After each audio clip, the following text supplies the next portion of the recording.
तो आज की क्लास में बच्चों हम लोग पढ़ेंगे कि थॉमसन ने कैसे इलेक्ट्रॉन पे चार्ज और मास का रेशियो, जिसको हम स्पेसिफिक चार्ज कहते हैं, स्पेसिफिक चार्ज, इलेक्ट्रॉन के लिए स्पेसिफिक चार्ज थॉमसन ने कैसे कैलकुलेट किया, क्या एक्सपेरिमेंट किया। इससे पहली क्लासेस में हमने जान लिया था कि डाल्टन के एटॉमिक मॉडल से डाल्टन को यह आइडिया नहीं था कि एटम में इलेक्ट्रॉन, प्रोटॉन और न्यूट्रॉन जैसे सब एटॉमिक पार्टिकल्स होते हैं। लेकिन बाद में थॉमसन ने कैथोड रे एक्सपेरिमेंट किया तो पता लगा कि मैटर में नेगेटिवली चार्ज पार्टिकल्स होते हैं। इसके बाद में गोल्डस्टीन ने कैनोल रेज एक्सपेरिमेंट किया तो पॉजिटिव चार्ज भी पता चल गया। इन दोनों एक्सपेरिमेंट की डिफरेंट फिनोमेना से हमें यह जानकारी मिल गई थी कि मैटर में नेगेटिव और पॉजिटिव चार्ज दोनों हैं। तो थॉमसन ने इलेक्ट्रॉन के E/m means specific charge to mass ratio of electron calculate करने के लिए एक्सपेरिमेंट किया, जिससे स्पेसिफिक चार्ज पता चल गया। स्पेसिफिक चार्ज E/m पता चलने के बाद मुल्किन ऑयल ड्रॉप एक्सपेरिमेंट किया गया, जिससे इलेक्ट्रॉन का चार्ज पता चल गया। तो स्पेसिफिक चार्ज इक्वल्स टू होता है बच्चों E/m। इलेक्ट्रॉन का स्पेसिफिक चार्ज है तो इलेक्ट्रॉन का चार्ज डिवाइडेड बाय इलेक्ट्रॉन का मास। स्पेसिफिक चार्ज की वैल्यू थॉमसन ने पता कर ली। अभी हम लोग डिस्कस करते हैं कैसे पता की। उसके बाद मुल्किन ऑयल ड्रॉप एक्सपेरिमेंट से हमने इलेक्ट्रॉन का चार्ज पता कर लिया। तो जब हमें स्पेसिफिक चार्ज और इलेक्ट्रॉन पे चार्ज दोनों पता चल गए तो मास ऑफ इलेक्ट्रॉन हम जान सकते थे। तो ऐसे हमने मास ऑफ इलेक्ट्रॉन जाना, जो हमारा निकला 9.1 इंटू 10⁻⁻28 ग्राम।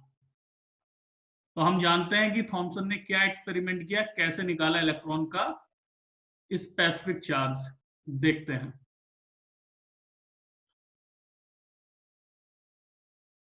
आपके सामने एक फिगर विजुअल है, सभी बच्चों को दिखाई दे रहा है? Yes sir. तो देखिए, मैं इसको थोड़ा लेवल करता हूं बेटा, इसको लेवल करता हूं जिससे आप समझ पाए ये क्या है।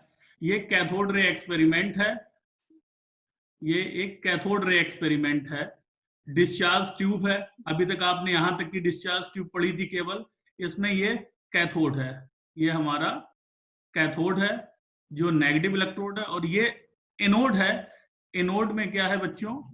एनोड में होल है, बीच में होल है, सर्कल है। ये केवल मेटेलिक सर्कल मान लो आप, पूरा होलो है। तो जो कैथोड रे जाती है वो स्ट्रेट जाती है, तो इसने रोका नहीं, सीधे निकल गई। आगे बताते हैं क्या होगा। यहाँ पे हमारी जो है बैटरी लगी है हाई वोल्टेज की। हमने बताया था आपको, यहाँ पे हाई वोल्टेज लगाया जाएगा। कम से कम कितना? 10,000 वोल्ट। 10,000। Very good Anshika. तो अब जब ये रेज निकल रही है तो ये बेटा जो आपको ब्राउन कलर की, रेड कलर की लाइन दिख रही है, ये क्या है? ये कैथोड रेज जा रही है। तो थॉमसन ने क्या किया? थॉमसन ने इन रेज पे इलेक्ट्रिक फील्ड और ये मैग्नेटिक फील्ड एक दूसरे के परपेंडिकुलर लगाए। एक बार इलेक्ट्रिक फील्ड लगाया, एक बार मैग्नेटिक फील्ड लगाया, एक बार दोनों फील्ड लगाए। तो पहले हम बात करते हैं बच्चों, पहला इलेक्ट्रिक फील्ड। इलेक्ट्रिक फील्ड में इन्होंने ये वाली प्लेट अगर पॉजिटिव मान लें हम, ये वाली प्लेट पॉजिटिव है, ये तो नीचे वाली प्लेट क्या होगी? नेगेटिव होगी। नीचे जो प्लेट होगी वो नेगेटिव होगी। तो आप जानते हैं कि कैथोड रेज इलेक्ट्रॉन पार्टिकल्स होते हैं, तो इलेक्ट्रॉन पे नेगेटिव चार्ज होता है। तो नेगेटिव चार्ज, अच्छा पता कैसे लगा कि ये सब है? पता लगाने के लिए इन्होंने ये जो सामने की स्क्रीन दिख रही है आपको, ये 2D नहीं है, 3D है। ये बिल्कुल सर्कल ली गई है, ये सर्कल की तरह ली गई है, क्योंकि आपको मालूम है कैथोड रेज दिखाई तो देती नहीं है। दिखाई नहीं देती हैं तो कैसे पता चलेगा कि कैथोड रेज किधर डिफ्लेक्ट हुई, इनका रास्ता किधर चेंज हुआ? तो इन्होंने यहाँ पे ZnS की स्क्रीन से कोटिंग कर दी। ये जो हम आपको बना रहे हैं, ये ZnS जिंक सल्फाइड की स्क्रीन से कोटिंग कर दी ZnS से। तो यहाँ पे अब जो भी पार्टिकल आएगा, चार्ज पार्टिकल, तो सिंटिलेशन होगा, चमक होगी। तो इलेक्ट्रिक फील्ड लगाने पर इन्होंने देखा कि जितनी भी रेस थी, और ये जो है बेटा ये सर्कुलर है, ऐसे ध्यान रखना, ये पूरा सर्कुलर है। तो सारी कैथोड रेज जो थी, चूंकि इन पे नेगेटिव चार्ज होता है तो पॉजिटिव की ओर माइग्रेट करेंगी। तो ये पॉइंट ए जो दिखाया गया है, ये पॉइंट ए सब पॉजिटिव की ओर डिफ्लेक्ट हो रही थी।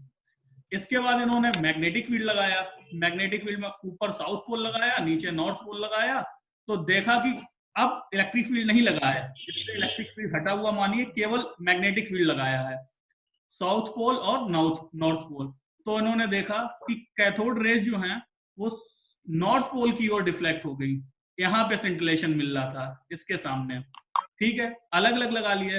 अब इन्होंने क्या किया, इलेक्ट्रिक और मैग्नेटिक फील्ड दोनों को एक साथ लगाया और इस तरीके से ट्यून किया, चेंज किया दोनों को, कि दोनों की वैल्यूज आपस में इक्वल हो जाएं, electric field equals to magnetic field. तो जब दोनों की फील्ड इक्वल हो गई तो रेज ना ऊपर डिफ्लेक्ट हुई ना नीचे डिफ्लेक्ट हुई, बल्कि ये पॉइंट बी जो आपको दिख रहा है बिल्कुल स्ट्रेट चली गई, जैसी जा रही थी पॉइंट बी पे गई। इन एक्सपेरिमेंट के अकॉर्डिंग इन्होंने इलेक्ट्रॉन का E/m कैलकुलेट किया। कैसे कैलकुलेट किया वो समझिए। सबसे पहले हम लोग बात करते हैं मैग्नेटिक फोर्स की। मैग्नेटिक फील्ड लगाया तो एक मैग्नेटिक फोर्स लगेगा, तो मैग्नेटिक फोर्स जो होता है, मैग्नेटिक फोर्स ये हमारा होता है बेटा इक्वल्स टू VEB, जहां पे कैपिटल बी जो है ये मैग्नेटिक फील्ड स्ट्रेंथ है, कि कितने स्ट्रेंथ का मैग्नेटिक फील्ड लगाया है, कितने गॉस का लगाया है। E जो है वो चार्ज है इस पार्टिकल पे, इलेक्ट्रॉन पे चार्ज, V जो है वो वेलोसिटी है। अब जब केवल मैग्नेटिक फील्ड लगाया जाता था तो देखा जाता था ये पार्टिकल्स जो है वो सर्कुलर मोशन करने लगते थे। तो जब भी कोई बॉडी सर्कुलर मोशन करती है तो सेंटर की ओर उस पर एक फोर्स लगता है जिसको हम लोग कहते हैं सेंट्रीपिटल फोर्स। और सेंट्रीपिटल फोर्स का मैग्नीट्यूड क्या होता है बच्चों, mv²/r। ये बिल्कुल सेंट्रीफ्यूगल फोर्स के जितना ही मैग्नीट्यूड होता है। सेंट्रीफ्यूगल फोर्स आप लोगों ने महसूस किया हो तो कभी एक धागे में पत्थर बांध के घुमाया होगा तो आपने महसूस किया होगा कि पत्थर जो है धागे को तोड़ के बाहर जाना चाहता है, तो सेंट्रीफ्यूगल फोर्स हमेशा सेंटर के बाहर की ओर लगता है और सेंट्रीपिटल फोर्स सेंटर की ओर लगता है, लेकिन मैग्नीट्यूड में दोनों इक्वल होते हैं। तो सेंट्रीफ्यूगल फोर्स वो हमने आपको बताया कि मैग्नेटिक फील्ड जो लगाया उससे मैग्नेटिक फोर्स लगा जो इक्वल है BeV के, और इससे जब केवल मैग्नेटिक फील्ड लगाया गया तो पार्टिकल्स जो थे वो सर्कुलर मोशन कर रहे थे, सर्कुलर मोशन कर रहे थे तो उन पर सेंट्रीपिटल फोर्स लगा सेंटर की ओर, जिसको mv²/r कहा। तो मैग्नेटिक फोर्स की वजह से ही तो सेंट्रीपिटल फोर्स हुआ। तो हम यहाँ कह सकते हैं कि VEV इक्वल्स टू mv²/r। तो यहां से हम E/m की वैल्यू निकाल लें, यहां से E/m निकालें तो एक वेलोसिटी से एक वेलोसिटी कट गया बेटा, तो E/m इक्वल्स टू आएगा हमारा E/m equals to velocity upon magnetic field strength into r। तो E/m हमने मैग्नेटिक फील्ड से निकाल लिया, अभी क्या है velocity upon magnetic field strength into r।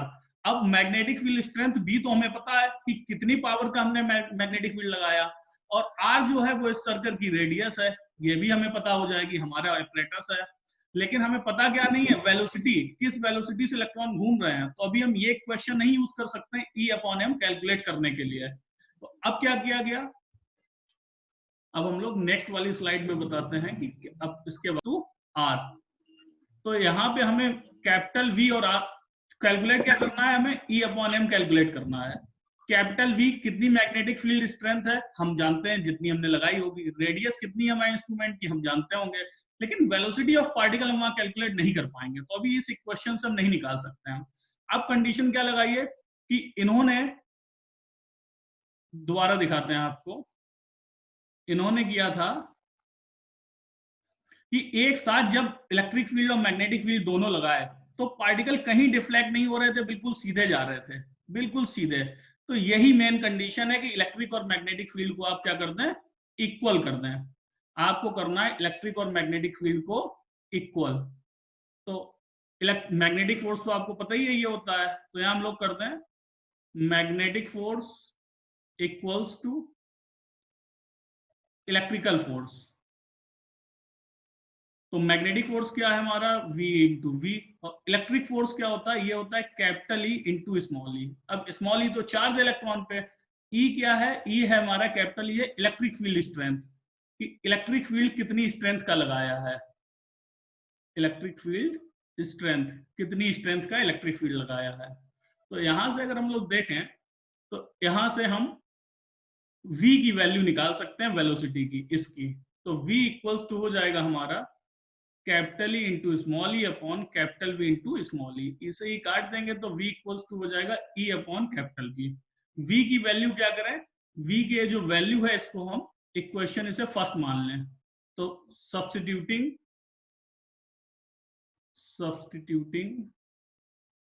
The value of v in first में वैल्यू रख देंगे अगर हम v की, तो ये वैल्यू है हमारी e अपॉन वी। तो ये इक्वेशन हो जाएगी हमारी e upon M equals to capital E upon capital V का स्क्वायर इंटू आर। तो ये देखिए, अब इसमें कोई भी ऐसी चीज नहीं है ई अपॉन एम के लिए जो हमें पता ना हो। इलेक्ट्रिक फील्ड स्ट्रेंथ हमारा इलेक्ट्रिक फील्ड है, हमने लगाया होगा कितनी पावर का है। Capital V magnetic field strength हमने अपने इंस्ट्रूमेंट से लगाया है कितना। आर हमारे इंस्ट्रूमेंट की रेडियस है। ये जो आखिरी में हमने आपको बताया था रेज जा रही है, ऊपर जा रही, नीचे जा रही सीधे, और ये स्क्रीन पे टकरा रही थी, तो ये सर्कुलर स्क्रीन थी सामने बेटा। तो इसकी जो रेडियस होगी सेंटर से बाहर तक की दूरी, ये भी हमें पता है। तो ये जब सारी वैल्यूज पुट की गई तो इलेक्ट्रॉन का स्पेसिफिक चार्ज कैलकुलेट होके आया। क्योंकि इलेक्ट्रॉन पे नेगेटिव चार्ज होता है तो नेगेटिव में कैलकुलेट होके आया E upon M equals to -1.7588 into 10 to the power 8।